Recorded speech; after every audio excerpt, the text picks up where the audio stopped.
I met Rick Stromberg when I became principal of Davis High in 1981. He was an outstanding teacher who helped students think about their careers in drafting and architecture. He also enjoyed athletics a great deal. Rick was a quiet and dedicated faculty member. He cared about people, he cared about the high school, and he cared about not just his own success, but the success of others in not only industrial arts and in his classes, but in athletics. And he wanted to see the coaches do well, he wanted to see the teams do well, he wanted to see individual kids do well. He cared about all those things, and he still does. What made him stand out to so many other coaches and parents was his quiet professionalism and authority, as well as his dedication to service. I'm not surprised to hear that Coach Stromberg is very active and involved in the Sunrise Rotary Club of Davis. Their motto is service above self, and Coach has had that motto since I met him over 30 years ago. He's definitely made Davis a better place because of his ongoing community service work while he was at the high school, and now that he's in Rotary, and he's just one of those people who's touched a lot of lives, not even counting the athletics, being the basketball coach and the athletic director. The AD had to be organized, flexible, transparent, and solid in decision making. To do the job well, I knew the position required extraordinary time commitments and an ability to manage the pressures from our community, which can be intense and not always rational or professional. I found him to be very effective in dealing with people, partly due to the fact that I think Rick was a good listener. He didn't just hear what you said, he listened to what you had to say, and then he made up his mind or his opinion, and then he was very forceful in supporting you or saying, I don't think we're on the right track. I'm sure his wife Pat can corroborate that Rick gave more than 75 hours of work a week for many weeks across many years to be sure everything was working correctly for our students, coaches, and teams. There'd often be times where we'd be eating dinner and there'd be a phone call, and inevitably he would take the phone call and be a parent who'd be concerned about one thing or the other.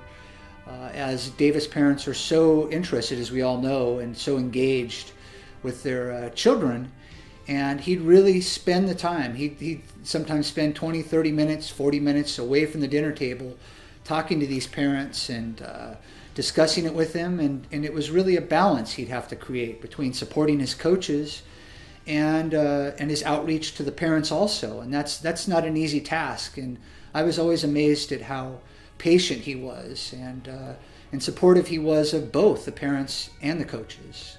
When you are dealing in those situations, you have to be able to read people and understand people. And I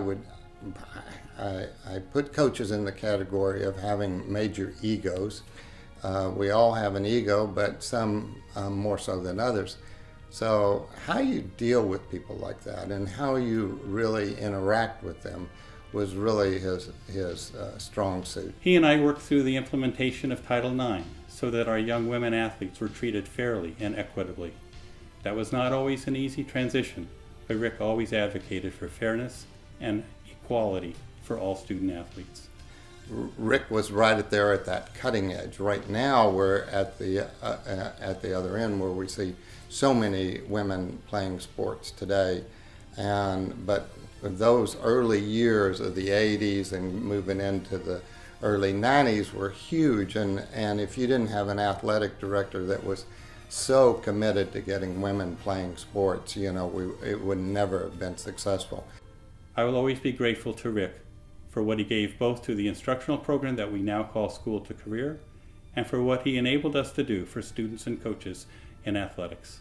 Yes, he had an uncanny ability to connect with his students, his colleagues, his student athletes, everybody around him, really. And it was that connection that really inspired and motivated me to really pursue civil engineering in my case. But I know of many in the architectural, engineering, graphic design, contracting fields that have benefited, and they would not be where they are without Rick Stromberg.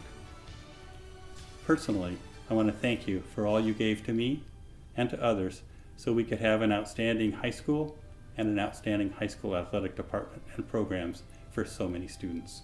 You know, I can't think of, very many more deserving people than you. Congratulations, and thanks for everything.